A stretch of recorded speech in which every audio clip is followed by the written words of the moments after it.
Hello students, I'm going to do a really quick video here to talk you through how to do this assignment called cladogram analysis.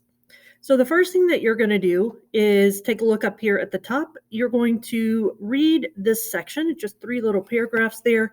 You're going to annotate the section. So that means that you're going to mark some important points. You can do that with the drawing, and I would make this about a 2, something like that, or a little bit bigger, and then I would change the transparency. So I might make this like a 4 or a 6, and then I would change the transparency, and then that will let you make hopefully a better looking line than I just did right there. And then if you do something that you don't like, you can just use the eraser.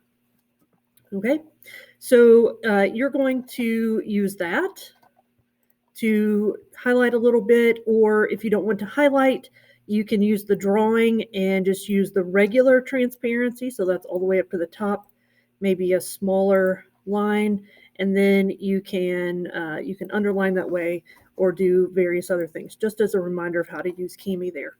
And it also asks you here to write at least 3 notes in the margin. So find 3 important things that you think that you probably need to know, and put those 3 things in your notes here.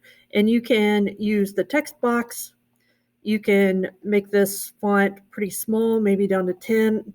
Use whatever different color you would like for your text,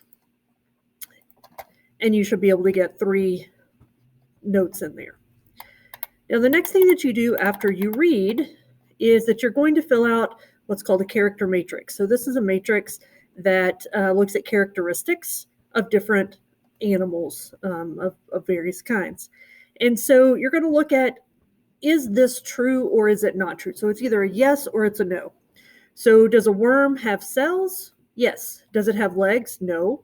Does it have antenna? No. Does it have wings? No. Since it doesn't have wings, it definitely doesn't have 2 sets of wings. So that's a no also. And you're going to do that with all of the different organisms that are here. Now, I am going to say about the wings and the 2 sets of wings. If something has 2 sets of wings, it has wings. So if it has wings at all, you're going to check yes or put the X under wings. If it has 2 sets of wings, then you would put another X under here. So it's not either this or this. It is, does it have wings? Yes or no?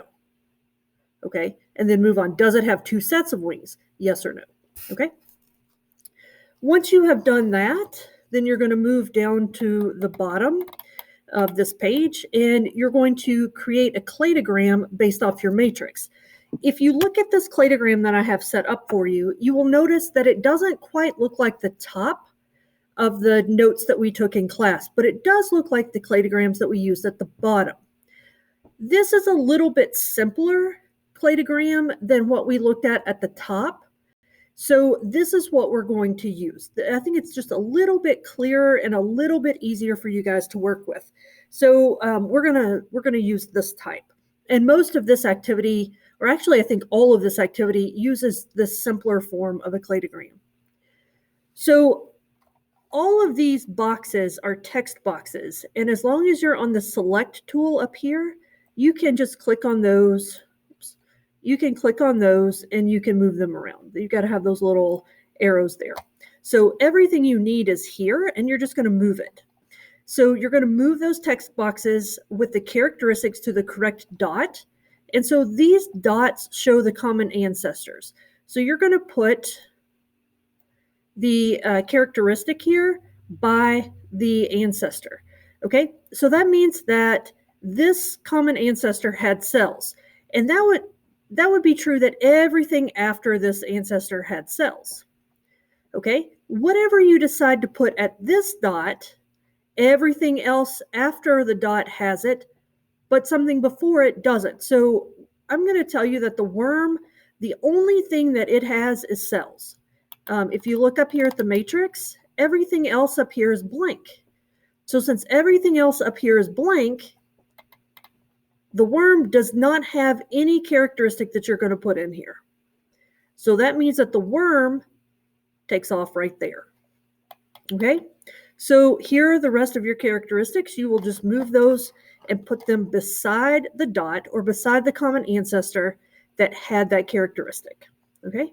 And then that tells you that everything after this ancestor has that characteristic. So there will be some characteristic here, there will be some characteristic here.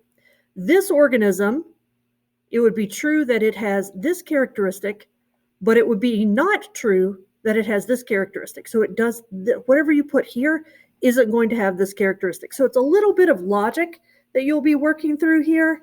But just remember, here's your example with the worm.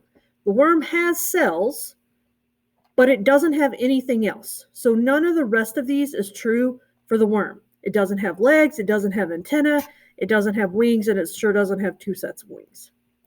Okay, so that's how you're going to work through here. It'll just be some moving around trying to make sure that it all works. Then you're going to go on to the next page. And these first two questions are going to be about your cladogram. And you're going to talk about which ones are more closely related, and then which ones are, which ones are more closely related. So remember how we drew the boxes on our cladograms that we used in class? These will have to be a little bit sideways. So your box, you might take your drawing here, and you might say, well, so if I wanted to include everything that has cells, then my clade would look like this. Okay, so everything would be invited to that party. But if I wanted to say, well, I just want to include everything that has whatever this characteristic is, then that's going to be everything that is after that. So in our notes, we were drawing boxes. This, you end up drawing kind of a triangle shape. So all of these would be invited to the Super Bowl party, like we were talking about in class. But this one and the worm would not be. They would be the out groups.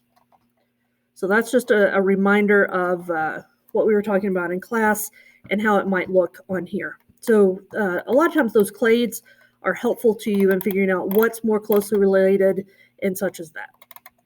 Then it says, in a different colored writing utensil, add a June bug to your cladogram based on its characteristics.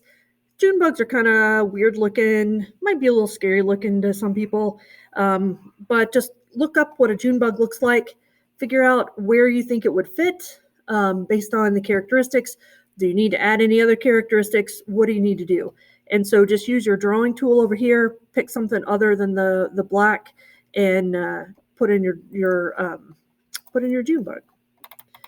Then you're going to use this cladogram, and you are going to answer these questions that follow. So the first question, what trait separates lampreys from tuna on this? So here's your lamprey, here's your tuna. What is it that the lamprey, or what is it that the tuna has that the lamprey does not? And so again, just to make this a little bit clearer for you, make this a little bit bigger. If you look at this in terms of the nodes that we were talking about, here's where those nodes are. And I'll leave this on, I'll leave that on here for you.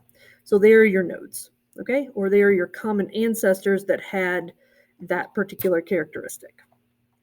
Okay, this last one down here, which organism's DNA will differ the most from the leopard? So you're going to look at the leopard, and then you're going to look at these, and you're going to try to figure out, okay, so remember that you get different characteristics with different DNA strands, so different sequences of DNA.